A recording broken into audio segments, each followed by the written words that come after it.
What's up everyone? Today we're taking on Shactuka, the 9th major story boss in the First Berserker Khazan. This colossal lion-like beast awaits you deep within the plague-ridden Linon Mine, specifically in the execution grounds as the final obstacle of the Inconceivable Truth mission. Shactuka is a formidable opponent that will test your ability to manage plague buildup while maintaining aggressive pressure. Let's break down everything you need to know to take him down.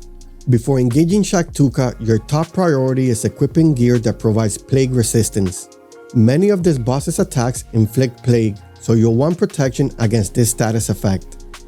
The Necklace of Seal Plague or the Ring of Seal Plague will usually provide sufficient resistance.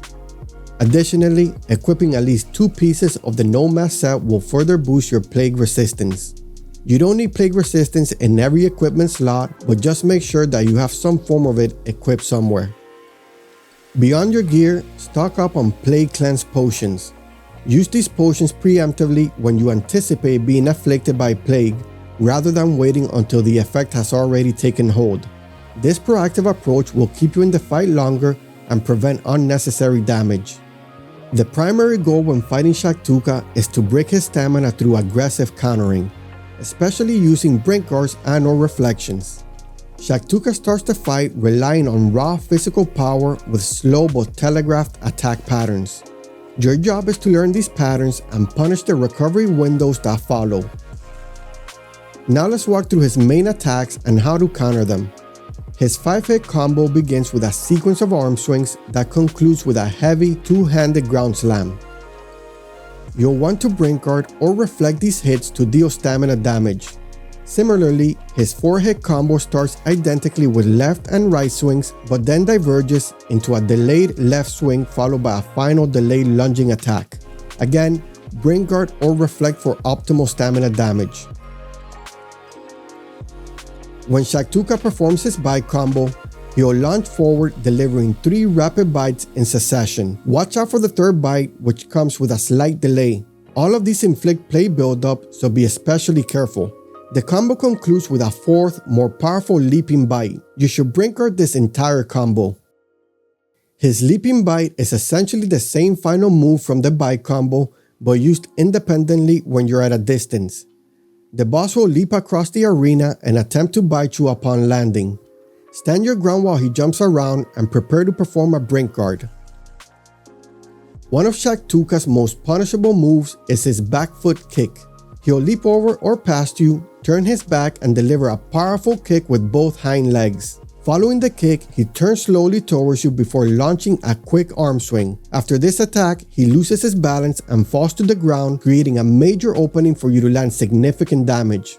For the kick, I actually recommend just using a regular guard to defend, followed by a Brink Guard for the arm swing. The leaping swipe sees the boss jumping around the arena a couple of times before performing a lunging swipe that causes him to tumble. This creates another excellent opportunity to land hits. His one arm swing into a dive attack starts with a single arm swing, then he immediately leaps backwards to create distance before diving in for a bite. For the jumping swing, Shactuka performs a high leap into the air, followed by a delayed overhead swing with one arm. While you can dodge or Brink Guard this attack, I found that reflecting was the best counter to this move. Reflecting this attack deals massive stamina damage and cancels out any follow-up attacks he might perform, such as his grab attack.